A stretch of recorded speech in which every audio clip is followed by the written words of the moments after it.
Bonjour à toutes et tous. Alors excusez-nous, on a quelques minutes de retard. On a un petit problème technique, qui j'espère va se résoudre, pendant le webinaire, mais c'est pas sûr. Notre sujet aujourd'hui porte sur Valores, donc qui est un outil pour mesurer votre impact social et votre empreinte carbone. Donc je remercie Maïla Valamblois, chargée de projet RSE à l'UDES, qui va nous présenter cet outil, ainsi normalement que Charlotte Moore, responsable de la communication.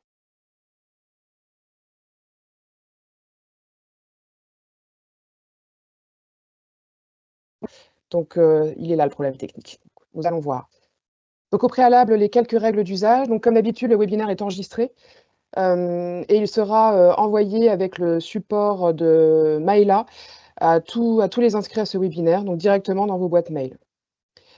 Donc les caméras et les micros ont été volontairement coupés. Donc si vous voulez poser des questions, il faut passer par le chat et je lirai les questions et on y répondra au fil de l'eau.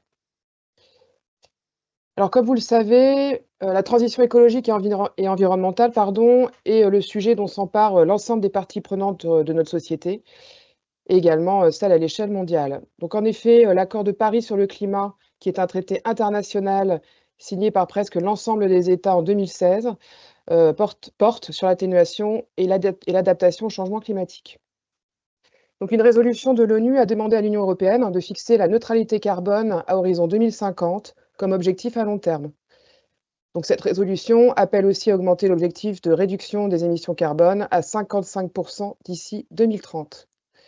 Alors même si parfois l'empreinte carbone nous semble éloignée de nos préoccupations, il n'empêche que tous les acteurs de l'écosystème de la formation intègrent cette thématique dans leur feuille de route.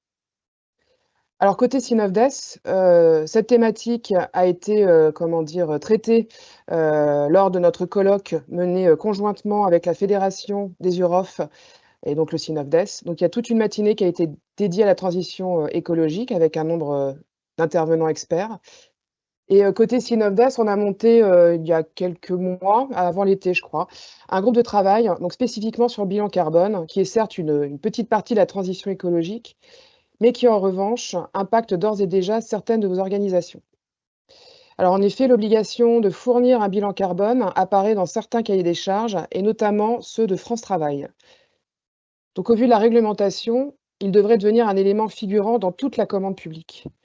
Alors oui, bien entendu, c'est un élément fondamental puisque c'est d'aller vers un objectif commun et qui est inscrit dans l'accord de Paris, mais il en demeure des impacts encore une fois non négligeables pour un organisme de formation. Donc les questions qu'on peut se poser aujourd'hui, c'est comment faire un bilan carbone? Qui peut nous accompagner? De quoi avez-vous besoin? Sur quel cadre, quelle législation vous pouvez vous appuyer? Puis quel coût des outils aussi? Et puis quels outils? Et quelles ressources à mobiliser en interne? Donc ça, c'est un peu des questions clés, mais bien entendu, il peut y en avoir d'autres. Maïla, je te passe la parole pour nous présenter Valores. Merci. Bonjour à toutes et tous, donc merci Hélène. Je vais partager mon PowerPoint.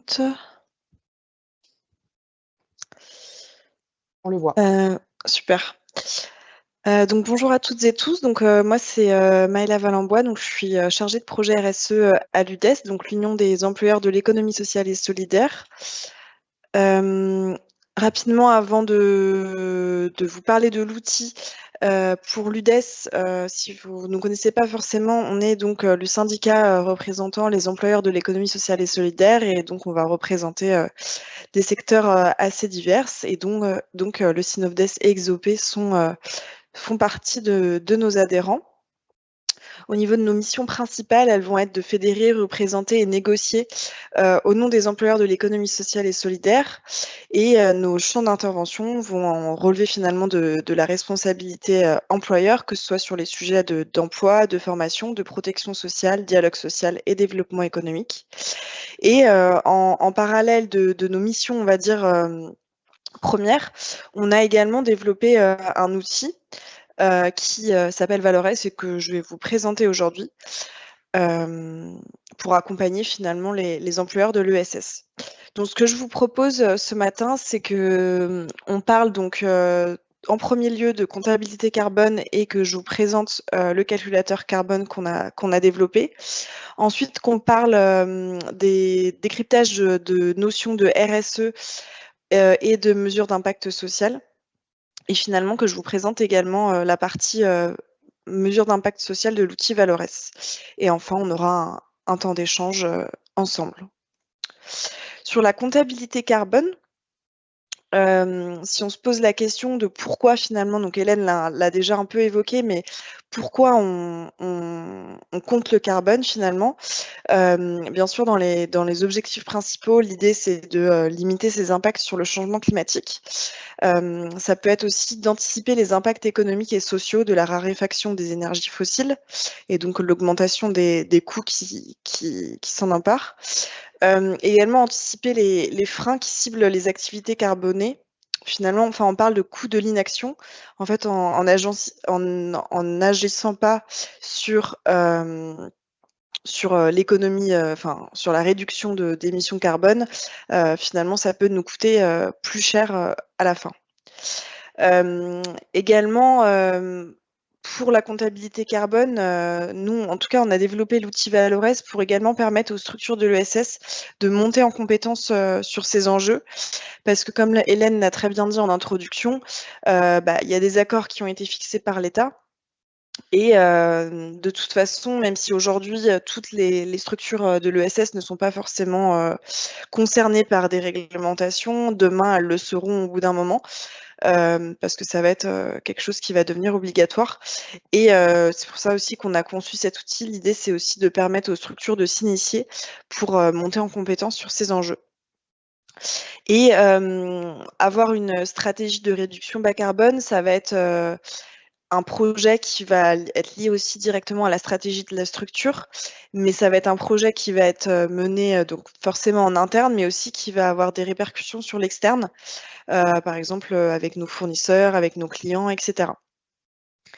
Et parfois, au-delà de l'aspect un petit peu réglementaire et obligation, parfois nos attentes, enfin des attentes vont venir de nos clients, de partenaires ou encore parfois des salariés des structures. Et donc ça peut être un premier pas finalement pour rentrer dans une stratégie de transition écologique. La comptabilité carbone permet d'entamer une démarche. En termes de comment finalement on fait, pour le bilan carbone, il y a 3 grandes parties. Il y a la première partie qui est finalement une partie un peu de sensibilisation et de formation. Et qui va permettre après d'enclencher la démarche de comptabilité carbone dans la structure. La deuxième, qui est finalement la plus grosse partie du bilan carbone, ça va être la récolte de données. Et donc, les données vont être basées sur les factures, des enquêtes également, les achats. Et ensuite, la troisième phase, ça va être le plan de transition. Donc, le plan de transition, en fait, c'est le plan d'action qu'on met en œuvre dans sa structure pour finalement réduire ses émissions carbone. Et donc, avec les résultats qu'on aura avec notre bilan carbone, on va pouvoir identifier les postes les plus émetteurs. Et l'idée, c'est après d'avoir des actions ciblées sur ces postes. Pour les grandes conditions, on va dire, de succès pour réussir cette comptabilité carbone, comme je l'ai déjà un peu évoqué, sensibiliser les équipes techniques, la gouvernance et la direction, c'est hyper important pour que finalement tout le monde sache aussi pourquoi on fait ça et qu'est-ce qui est important, qu'est-ce qu'on doit faire, etc. Donc à minima, les personnes qui sont impliquées dans la collecte de données, mais parfois, enfin moi en tout cas dans les retours que j'ai eus, parfois ça va être des administrateurs aussi qui vont être sensibilisés, etc. pour finalement porter cette démarche. Donc forcément, l'équipe de direction doit être impliquée dans la démarche. Une équipe projet qui va être nommée et finalement qui, pour le mieux en fait, est formée aux enjeux de comptabilité carbone. Comme je l'ai déjà dit précédemment, mais le temps de collecte des données, il est assez important. Et finalement, il faut aussi l'anticiper, que ce soit par exemple pour les salariés qui vont s'en charger. Enfin, en tout cas, il faut l'intégrer dans le temps de travail. Et enfin, limiter la démarche dans un temps donné et essayer de respecter les échéances. Donc maintenant, je vais vous parler de la partie mesure d'empreinte carbone de l'outil Valores. Donc l'outil Valores, simplement pour vous le présenter dans les grandes lignes, c'est un site accessible en ligne. Il suffit de se créer un compte, que ce soit sur la partie mesure d'impact social que je vous présenterai après ou sur la partie mesure d'empreinte carbone. Donc il est accessible à toutes et tous juste en se créant un compte. Sur les grands principes de l'outil, donc comme je le disais, c'est un outil gratuit. C'est un outil qui a été conçu de premier pas et assez pédagogique. En fait, comme je le disais en introduction, l'UDES a décidé de créer un outil qui permet aux structures de l'économie sociale et solidaire de s'initier dans une démarche de comptabilité carbone. Donc finalement, le bilan que vous allez obtenir avec l'outil Valores n'est pas le bilan dit réglementaire. Donc le bilan réglementaire, il a été conçu par l'ADEME et l'Association pour la transition bas carbone en charge de la méthodologie du bilan. Donc, même si le bilan n'est pas réglementaire, nous, on a travaillé avec l'Association pour la transition bas carbone pour finalement permettre d'avoir un outil qui va vous permettre tout de même d'avoir un bilan et d'identifier les postes les plus émetteurs. Mais néanmoins, par exemple, ce qu'évoquait Hélène pour répondre à des appels d'offres France Travail, par exemple, en effet, c'est pas un bilan qui va être reconnu en termes de réglementation. Néanmoins, ça va vous permettre d'avoir, comme je vous disais, les postes les plus émetteurs et après bâtir votre plan d'action dans une phase de réduction. Donc pour l'outil, quand on remplit, donc il y a 11 grands postes d'émissions de gaz à effet de serre qui sont à remplir. Je vais vous les montrer juste après.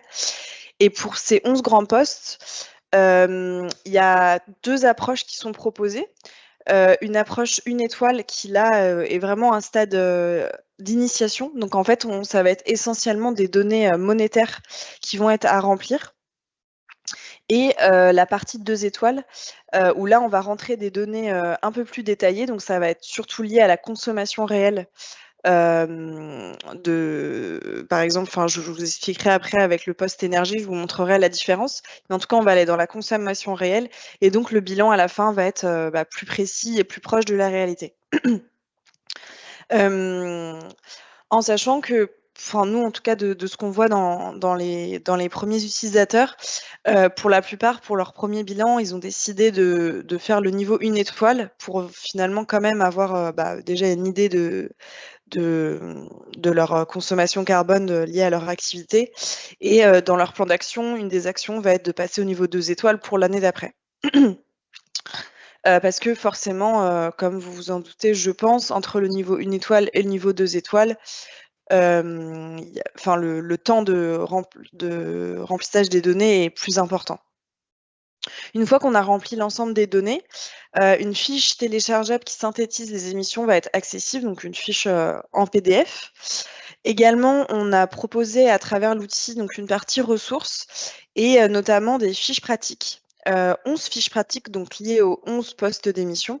Et l'idée, en fait, c'est proposer des pistes d'action à mettre en œuvre dans le plan d'action de réduction. Également, je vous en parlerai un petit peu tout à l'heure, mais on propose également un parcours de formation pour accompagner les structures qui souhaitent du coup déjà enclencher la démarche et finalement se former aux enjeux de comptabilité carbone et finalement aussi ça vous permet d'être accompagné pour remplir les données de l'outil. Et enfin, on a décidé de mettre à disposition une adresse contact, un peu une sorte de SAV de l'outil, où du coup on répond aux questions techniques ou même sur les données à remplir de l'outil. Donc comme je l'évoquais juste avant, donc il y a 11 grands postes d'émission qui sont compris dans le calculateur carbone. Donc on a le poste énergie bien sûr, on a tout ce qui est lié au déplacement, donc que ce soit les déplacements liés au travail, au déplacement de vos salariés ou bénévoles, domicile-travail, déplacement des visiteurs, utilisateurs, donc les personnes extérieures, tout ce qui est lié au transport de marchandises, les achats, les immobilisations, les déchets. Autres gaz à effet de serre, ça va être essentiellement ce qui est lié à la climatisation. Et enfin, les 2 derniers, produits et investissements. Donc comme je le disais, pour chaque item, donc pour les 11 items, 2 approches sont proposées avec le niveau 1 étoile, donc là plutôt qu'au stade d'initiation, on va dire, où là du coup on remplit nos données monétaires de l'année. Donc par exemple pour le poste énergie, donc l'idée c'est d'indiquer la facture annuelle d'électricité de sa structure ou la facture de gaz. Si on passe au niveau 2 étoiles, là donc, comme je le disais précédemment, on va vraiment, rentrer des données de consommation réelle et donc finalement, être au plus proche de la réalité d'émissions carbone. Donc on indique, notre consommation annuelle d'électricité de la structure en kilowattheure, notre consommation de gaz et cetera. On voit aussi, en dessous, là, est-ce que vous produisez vous-même de l'électricité? Donc on va un tout petit peu plus loin aussi au stade 2, où du coup là pour cette question, si on répond oui, on va là, il nous est demandé si, on fait si l'électricité qu'on produit, vient de panneaux photovoltaïques, d'origine de Chine ou de France ou d'Europe. Est-ce que cette électricité on la revend? Est-ce qu'on l'autoconsomme? Enfin voilà, du coup ça va un petit peu plus loin. Et je vais pas vous présenter aujourd'hui les 11 grands postes, mais en tout cas, à chaque fois, c'est cette méthode qui est utilisée. Et donc en soi, on peut parfois répondre pour le poste énergie, si on n'a que l'information monétaire, et ben on peut prendre le niveau 1 étoile. Et si pour les déchets, par exemple, on veut faire le niveau 2 étoiles, c'est aussi possible. Et on le voit du coup là, donc là je vous ai montré une synthèse,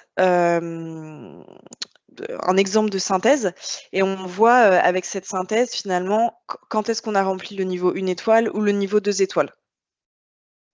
Une fois donc qu'on a rempli l'ensemble de nos données, donc on a accès à cette synthèse. En fait, il y a un tableau de bord sur l'outil qui permet donc déjà d'avoir son bilan d'émissions.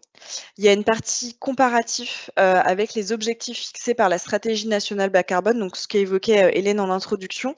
En fait, on peut se comparer sur finalement sur vis-à-vis des objectifs qui a été fixés par l'État.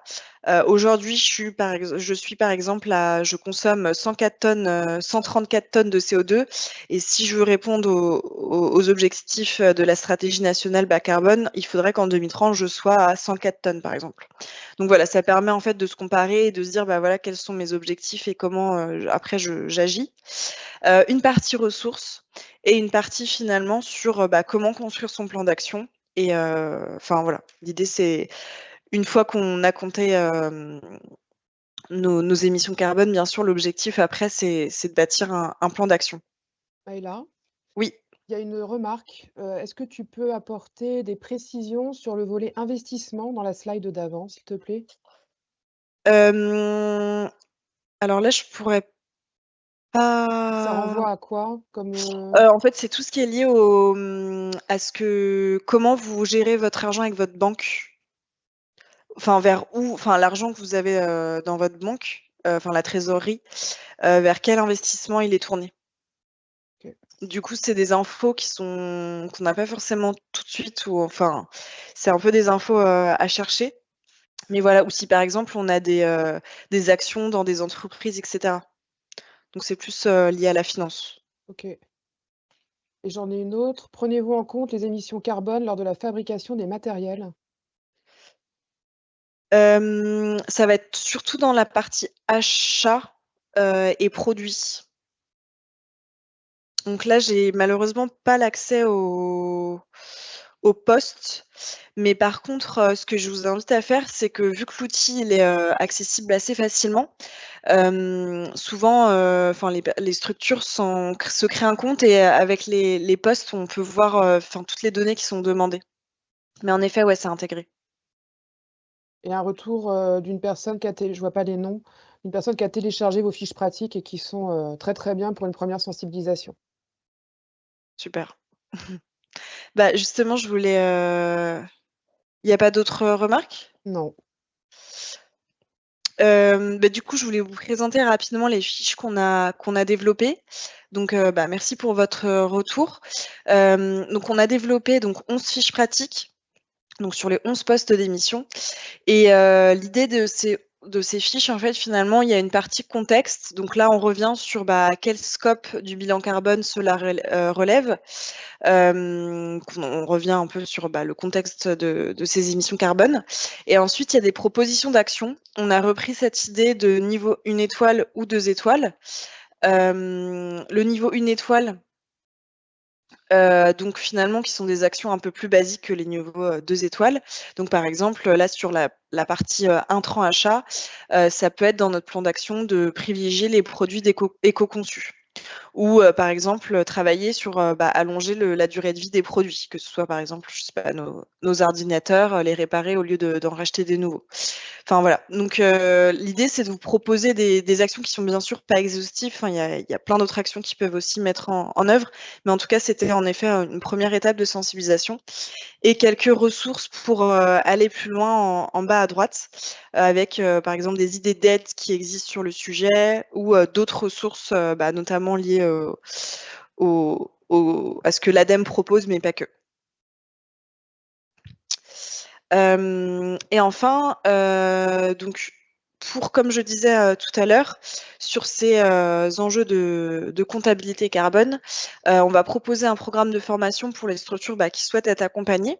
Donc en termes de compétences visées, il y a bien sûr l'idée c'est de connaître, identifier les enjeux de la transition bas carbone, se familiariser avec les principes de la comptabilité carbone, et il y a toute une partie test et maîtrise de l'outil. Et également, il y a une partie sur comment on construit sa démarche d'évaluation et de réduction de gaz à effet de serre. Et en termes de format, donc il y a une partie qui se fait en autonomie, donc c'est 1 heure en fait de MOOC, donc une formation en ligne. Une deuxième partie qui là se fait en présentiel, donc sur une journée, et là du coup on rencontre le formateur, l'expert carbone, et donc il y a une toute petite partie sur la théorie de la comptabilité carbone, mais là c'est vraiment plus une partie donc mise en pratique et utilisation de l'outil. Et enfin la dernière partie qui est là à peu près à 1 mois d'intervalle entre la partie 2 et la partie 3, il y a à peu près 1 mois d'intervalle. Et l'idée, c'est de faire un retour d'expérience sur comment les stagiaires se sont saisis de l'outil. Est-ce qu'ils ont des difficultés? Est-ce qu'ils ont des freins? Enfin voilà, et dire après comment ils se saisissent de l'outil pour la suite et leur stratégie finalement de projet. Donc voilà, je ne sais pas si Hélène, il y a d'autres questions sur la partie empreinte carbone. Moi j'en ai pour la formation. Ouais. Quel coût, Maëla? Le coût, c'est en effet, je l'ai pas indiqué, je pourrais le rajouter. C'est 600 € TTC par stagiaire pour 10 heures de formation du coup. Et il y a une prise en charge éventuellement possible avec certains OPCO. Est-ce que tu sais si Acto prend en charge? À vérifier. Parce que je crois qu'il y a eu des demandes sur la fin de l'année qui ont pas été pris en charge, mais peut-être parce qu'ils avaient plus de fonds. Est-ce que nos organismes de formation qui sont majoritairement affiliés à la convention collective des OF, notre OPCO, c'est Acto. Ouais. Donc s'ils prennent pas en charge, je pense que nos adhérents, c'est une info qu'ils aimeraient bien avoir. Il faudrait qu'on vérifie dans un deuxième temps pour apporter la réponse, je pense que c'est important. Ouais, carrément. Et alors là, on est bien d'accord, donc c'est une formation accès outils Valores. Oui. Tu as parlé d'experts. Est-ce que c'est des experts de l'ADEME ou de ABC? En fait, en effet, en gros, les experts, ça va être des personnes qui sont formées par l'ABC, donc par l'Association pour la transition bas carbone, et c'est ceux qui initialement délivrent des bilans de gaz à effet de serre. Réglementaire. Ouais. C'est juste que là, en fait, ils ont suivi un un petit parcours de formation sur l'outil Valores. Donc, ils apportent la spécificité de l'outil Valores, mais en tout cas, en effet, ce sont des experts qui initialement font plus de l'accompagnement sur des bilans réglementaires.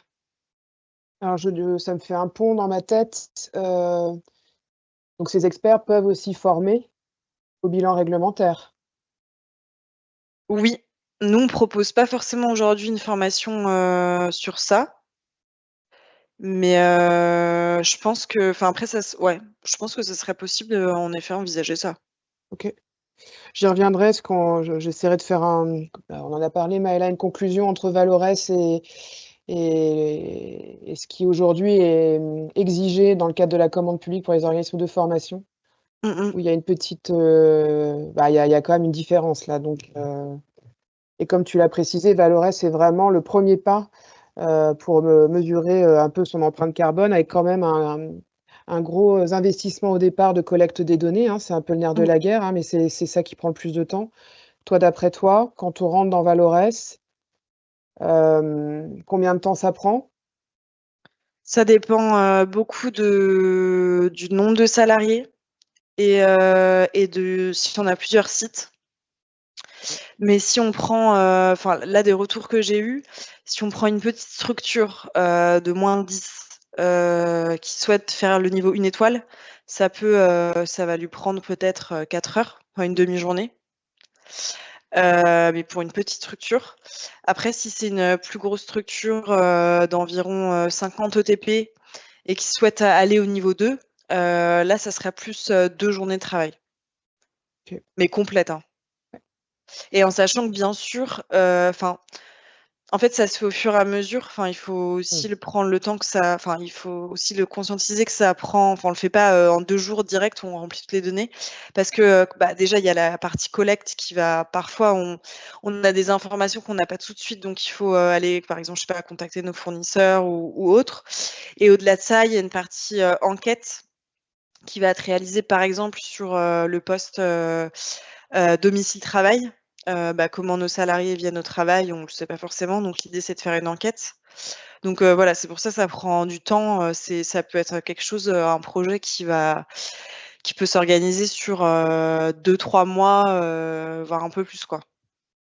OK. Pour connaître les futures, sessions, alors nous, on en a relayé quelques-unes, mais pas toutes, je pense. Mmh. Comment peut-on faire, Maëla? Parce qu'il y a une personne, Sandrine Paria, qui s'était inscrite à une formation et qui a été annulée.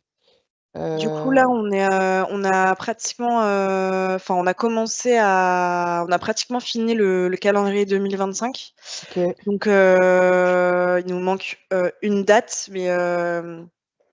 mais sinon, enfin, du coup, là, moi, de mon côté, je sais pas si je te contacte toi, Hélène, directement pour qu'après vous puissiez relayer, Ouais, mais en tout ouais, cas, ouais, on peut vous transmettre. On a ouais. un calendrier sur l'année dans, il me semble, 7-8 régions, 7 régions, je crois, en France, enfin, en 2025.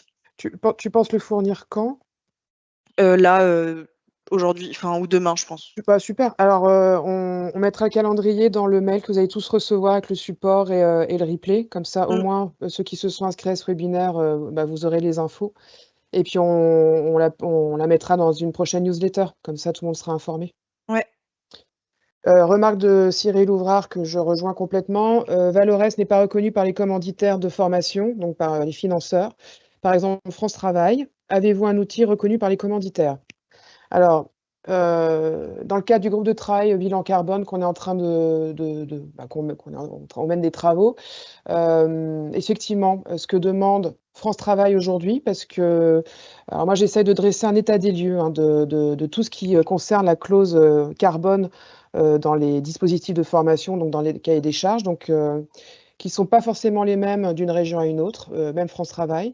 Donc si jamais vous avez des infos sur ce sujet, moi je veux bien, les avoir parce que moi ça me permet aussi de me nourrir et puis de nourrir tous les membres du groupe de travail et puis nous tous au final. Et donc c'est vrai que France Travail, exige dans un dispositif, AFC français langue étrangère, en tout cas en Occitanie, un bilan carbone, et ils n'ont pas accepté Valores parce que derrière il y a pas de plan d'action.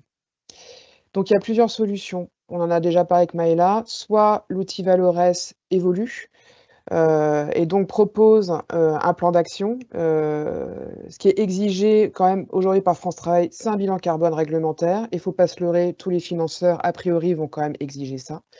Donc avec les 3 scopes et effectivement le plan d'action. Dans le cahier des charges de France Travail, c'est marqué qu'ils n'acceptent pas les bilans carbone qui sont faits en ligne. Donc nous, on a eu un rendez-vous avec la personne qui s'occupe à France Travail de l'intégration de ces bilans carbone. Elle a été un petit peu plus mesurée.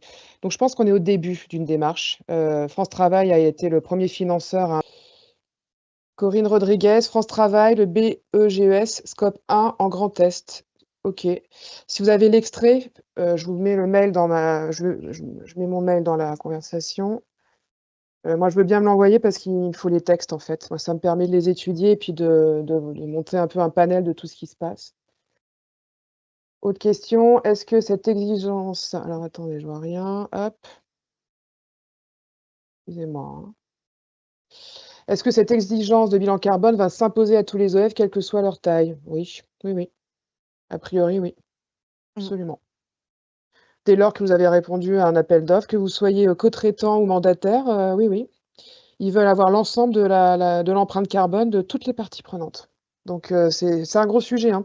On dit souvent que le bilan carbone, c'est une petite partie de la transition Mmh. écologique. Bah, je pense que pour les organismes de formation, ça a priori, ça va pas être une petite partie. Mais on va voir, hein, on est au début, je veux pas être alarmiste non plus, mais on est au début de la démarche, mais je pense qu'il faut qu'on agisse, assez rapidement pour, éviter que ça soit, contraint après, derrière. Est-ce qu'il y a d'autres remarques? Maïla, vas-y, je te laisse continuer. OK. Merci. Merci en tout cas. Donc, rapidement sur, la partie, je vais vous présenter la partie, mesures d'impact social qu'on propose, sur l'outil Valorez, donc en complément. L'idée, je voulais revenir rapidement sur, les enjeux, qu'est-ce que c'est la RSE, la RSO et qu'est-ce que c'est finalement, la mesure d'impact social? Donc RSE, RSO, on va parler plutôt de là, donc de l'engagement sociétal. Donc finalement, la contribution volontaire d'une organisation aux enjeux sur, les enjeux sociaux et environnementaux, dans une optique finalement de développement durable.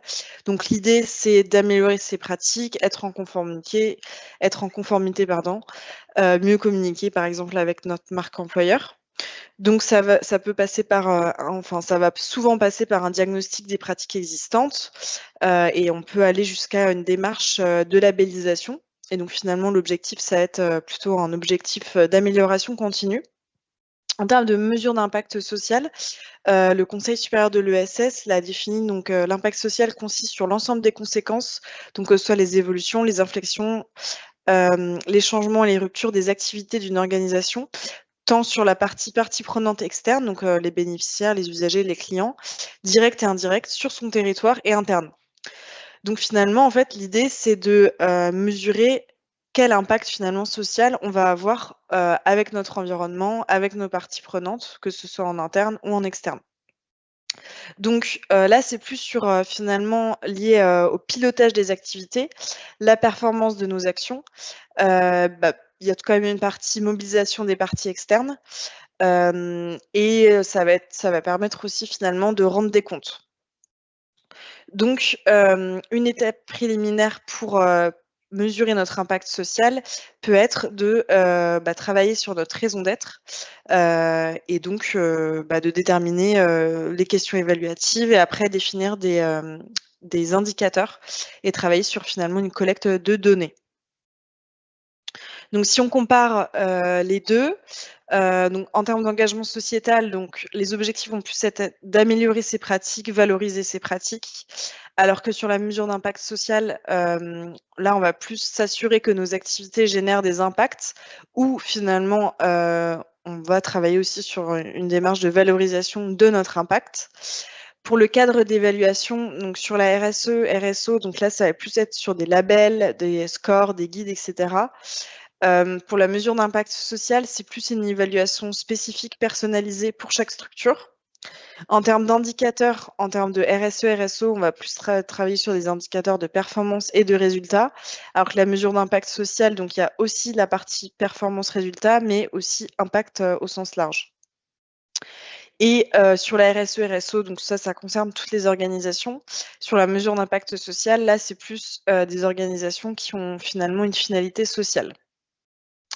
Et donc, pour vous parler de l'outil, donc au-delà de la partie mesure d'empreinte carbone qu'on a vue précédemment, donc la partie d'ailleurs mesure d'empreinte carbone aujourd'hui a 1 an, et sur la partie valoriser votre raison d'être ou encore mesurer votre impact social, cette partie existe sur l'outil depuis 2021. Donc en fait, l'outil Valores, donc toujours dans cette même dans ces mêmes objectifs, il a été conçu donc comme un outil de premier pas, donc toujours gratuit comme je l'ai déjà dit, et plutôt finalement simple d'utilisation. Donc toujours cette idée en fait finalement d'initier les structures avec un outillage gratuit pour après, si elles le veuillent, si elles le souhaitent, aller plus loin. Donc finalement, l'outil Valores va permettre de travailler plutôt sur la catégorie, enfin la partie structuration ou observation de la partie mesure d'impact social. Et donc tout ce qui est les autres étapes, on ne va pas forcément pouvoir le faire avec l'outil Valores. Donc, comme je le disais, il y a 2 parties donc sur Valores qui concernent finalement cette mesure d'impact social. Donc il y a un premier référentiel, un questionnaire finalement de 56 indicateurs qui permettent donc aux structures de faire un autodiagnostic. Et donc finalement, les objectifs vont être d'objectiver l'état de l'organisation, engager un processus d'amélioration continue, et après, si on le souhaite, communiquer auprès de vos parties prenantes, donc soit vos salariés, bénévoles, partenaires. Une synthèse de réponse téléchargeable qui peut après être mise à jour, par exemple, une année après ou autre. Ces 56 indicateurs vont être liés aux thématiques là qu'on a sur la slide, donc que ce soit sur la RSE, la stratégie de l'organisation, le pilotage de l'activité, la gouvernance, les pratiques RH, l'ancrage territorial et également le modèle économique. Et la fiche identité, c'est finalement les grandes lignes de notre structure, combien on a de salariés, etc. Donc finalement, ça permet de faire un balayage assez large de notre structure. Et l'idée, c'est après d'éventuellement valoriser sa raison d'être avec une partie communication, par exemple, à l'externe ou en interne. Ensuite, en plus de ce questionnaire, donc ça, c'est la première brique. La deuxième brique, ça va être en fait un référentiel, une proposition en fait d'indicateurs à mettre en œuvre dans sa structure. Donc là, il y a déjà pour cette partie, il y a un guide en fait qui vous permet qui vous accompagne en fait pour la mise en place de ces indicateurs et cette mesure d'impact social. En fait, l'objectif de cette partie de l'outil va être de proposer aux structures des indicateurs qui vont être réalistes déjà et pour finalement à la fin permettre de valoriser l'impact de leur activité auprès de leurs parties prenantes. Et donc, il y a une approche sectorielle. Donc, par exemple, si vous êtes une structure qui travaille sur les enjeux de formation, éducation, sensibilisation, on clique dessus et après, il y a des propositions d'indicateurs. Là, si par exemple, on prend la partie développement des savoir-faire de notre structure, on a par exemple donc, une proposition d'indicateurs. Donc là, c'est pourcentage d'individus qui sont capables d'exercer le métier visé en autonomie grâce à l'activité. Donc là, je vous ai mis vraiment qu'un exemple, mais il y a du coup entre 40 et 50 indicateurs qui sont proposés par approche sectorielle et après par dimension sociale. Et donc finalement, l'idée, c'est après que la structure s'en empare à son niveau, choisisse ses indicateurs qu'elle veut mettre en place pour après donc faire de l'évaluation. Au-delà de ces 2 parties que je vous ai présentées, l'outil Valores va vous permettre d'avoir un espace ressources, donc revenir sur les définitions. Comme je le disais, il y a un guide d'utilisation et qui permet finalement d'être accompagné et d'utiliser l'outil en toute autonomie. Et donc voilà, pas mal de ressources, quelques témoignages aussi de structures qui se sont parées de ces enjeux et un renvoi vers le centre de ressources de l'AVIS qui est finalement l'expert sur la mesure d'impact social et qui est aussi plein de ressources pour cette partie-là. Donc voilà ce que je voulais vous dire en conclusion, c'est que finalement l'outil, donc aujourd'hui Valores va permettre de travailler sur la partie mesure d'impact social de sa structure ou encore sur la partie mesure d'empreinte carbone. L'idée, c'est de contribuer à l'amélioration continue de sa structure. C'est un outil qui est gratuit et qui va rester en libre accès. Comme l'a dit Hélène, là, on est en train de travailler sur d'éventuelles évolutions de l'outil. Donc, je ne sais pas encore quand est-ce que ça pourra voir le jour. J'espère au premier semestre 2025. Mais en tout cas, on est dans un stade où on a envie d'aller un petit peu plus loin. Et bien sûr, comme je l'ai déjà un petit peu évoqué, mais cet outil, on l'a conçu avec des experts, que ce soit par exemple l'AVIS pour la partie mesure d'impact social ou l'association pour la transition bas carbone pour la partie empreinte carbone. Et l'idée, c'est de finalement permettre aux structures de l'ESS de s'emparer de ces enjeux. Merci Donc je Maëla. ne sais pas s'il y a des questions sur cette partie. Il y a des remarques. Florent, mais nous sommes d'accord. Ce qui serait top, c'est la reconnaissance de Valores car il est gratuit. A contrario, le bilan carbone via décarbonisation coûte 6 000 € environ en reste à charge. Effectivement, dès lors qu'on contractualise avec un cabinet de consultants, parce que c'est pas des consultants, mais en tout cas, c'est des sociétés qui proposent leurs services en, en parallèle du marché. On l'a dit tout à l'heure, mais la partie collecte des données qui est assez lourde et qui vous revient, parce que forcément, c'est vous qui avez les données. Donc certains sont outillés par des logiciels, donc c'est peut-être beaucoup plus facile, qui peuvent s'exporter vers d'autres plateformes qui sont tenues justement par ces fournisseurs. Parfois, vous les avez pas, donc là, c'est forcément un petit peu plus compliqué. Et oui, il y a un coût. Il y a un coût, et puis si c'est des bilans carbone qui sont demandés annuellement ou tous les 3 ans, ça veut dire qu'à chaque fois, il faut repayer pour obtenir ce bilan carbone via un fournisseur. Donc, c'est un coût humain et financier, ça c'est sûr. Remarque de Muriel. Par contre, Muriel, il y a quelque chose que je ne comprends pas, ou alors je ne suis pas réveillée. Une Je pense que remarque. c'est partie prenante. Ah, partie. Ok, pour moi ça englobe, mais ok. N'avez-vous pas oublié de parler des sous-traitants et co-traitants dans les parties prenantes externes? Si, de toute façon, partie prenante, ça englobe tout le monde. Et effectivement, en tout cas, moi, c'est comme ça que je l'ai compris, sur le marché de Pôle emploi, enfin pas tous, parce que le bilan carbone n'est pas encore exigé sur tous les marchés de Pôle emploi.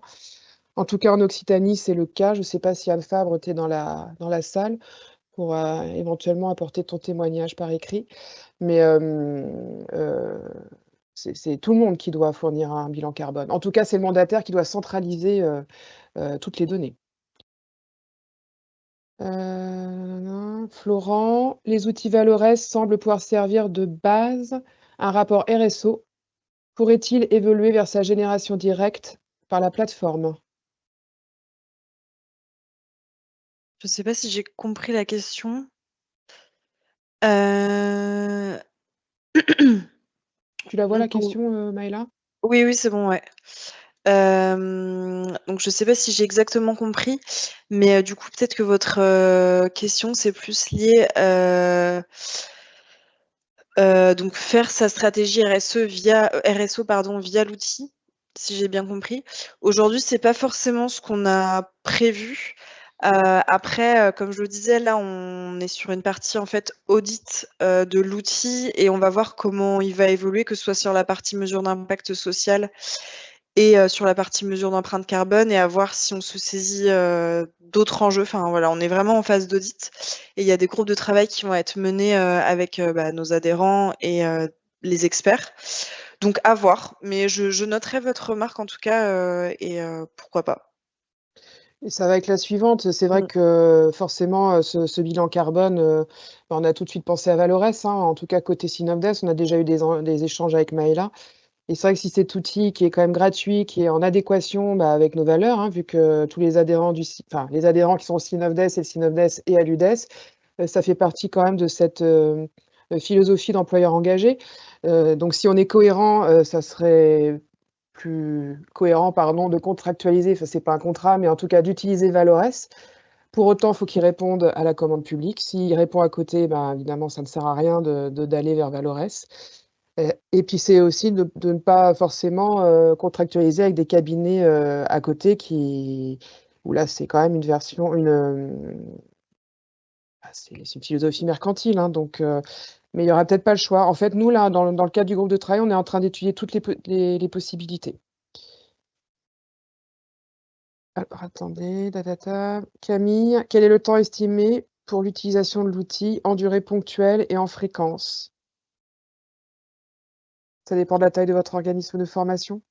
Ouais, après en fréquence, que ce soit sur la partie, mesure d'empreinte carbone ou sur la partie mesure d'impact social, souvent les utilisateurs vont faire, un bilan une fois par an.